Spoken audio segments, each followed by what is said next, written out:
The basics of permitting and zoning in Arizona. That is a pretty big question, but yes, I can. Basically, anytime you do a construction project, you'll need to obtain a building permit almost any time. And if it has to do with a larger building or an addition or a new building, you'll have to get site planning approval, and you'll also have to get building plan approval. And that is true pretty much of every municipality, including the county, if you want to get something built and approved. So you'd have to go through site planning. Will look into things as to make sure things are in conformance with the zoning ordinance, and the zoning ordinance governs things like what you could do in a building in a certain zoning category, building height, building areas, setbacks, a whole slew of things. Parking is a big one. So that's the approval you'll get first from a planning department, and then the building department is usually looking at things more like building safety, structural, mechanical, plumbing, electrical, those kind of systems, so that in commercial, typically for people to exit a building properly. Same thing in residential, but less strict.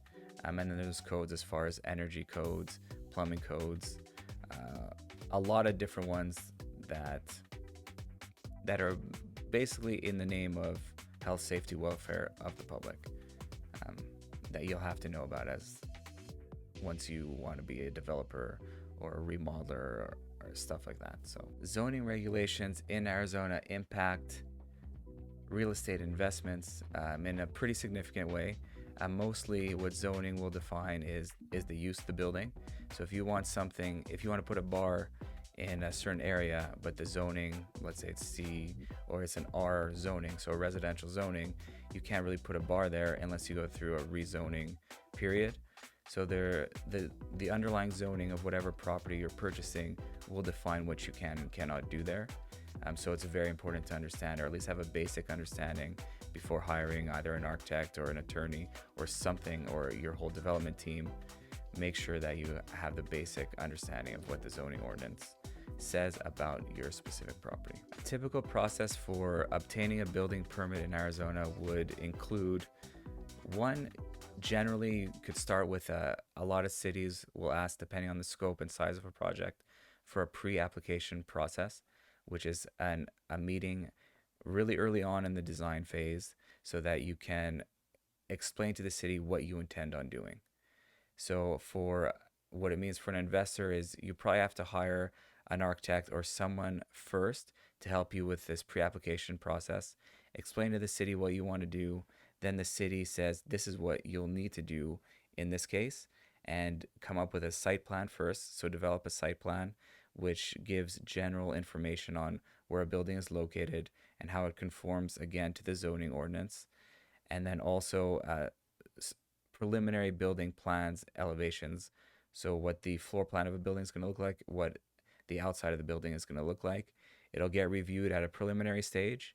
Then once you get beyond that, you start detailing the drawings more. So you hire your engineering team and all that to make sure that the building conforms to building codes. So typically it's site planning and then building safety. And those are your two major reviews that'll get you something built in Arizona. To determine the zoning of a property, if you're just looking, there are different sites that you could just look online. The very best thing you could do is call the city and talk to a planner. Talk to someone in the zoning department or planning and zoning department or development department, whatever they call it. Just make sure you're talking to someone who knows what zoning is. But there are also preliminarily, you could look on the county, the Maricopa County assessor site, or if it's not in Maricopa County, most county websites have a GIS type map where you could click on the property you're looking for and it'll give you a general zoning idea. Then to take it one step further, let's use Phoenix as an example. City of Phoenix has its own zoning map that you could also find online. Click on a property, but the City of Phoenix zoning one will be more specific than the county.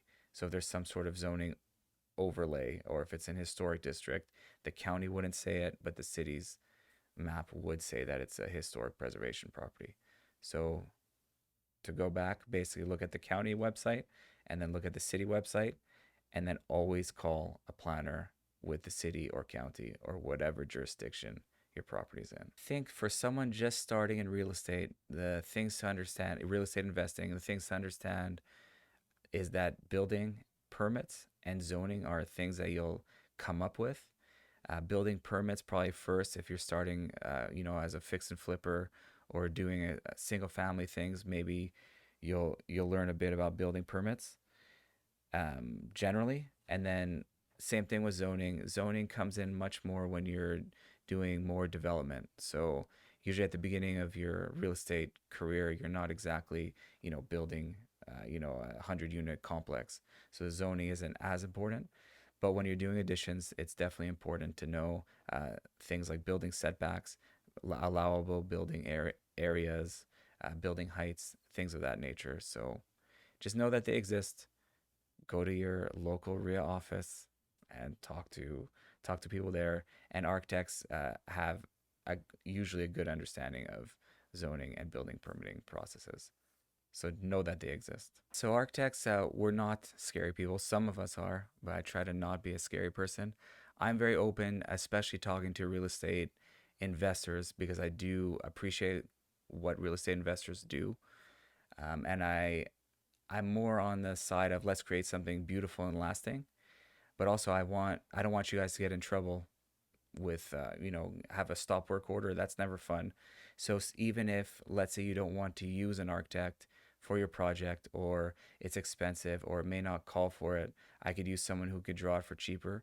The answer sometimes is yes, you probably could, but I still want to at least give that the knowledge of, hey, you need a building permit for this. Get someone to help you draw it, or you're going to need to get zoning approval, or you're going to need a variance if you want to do this addition on the house. It's going to require a variance. Get some help to figure out how to do that.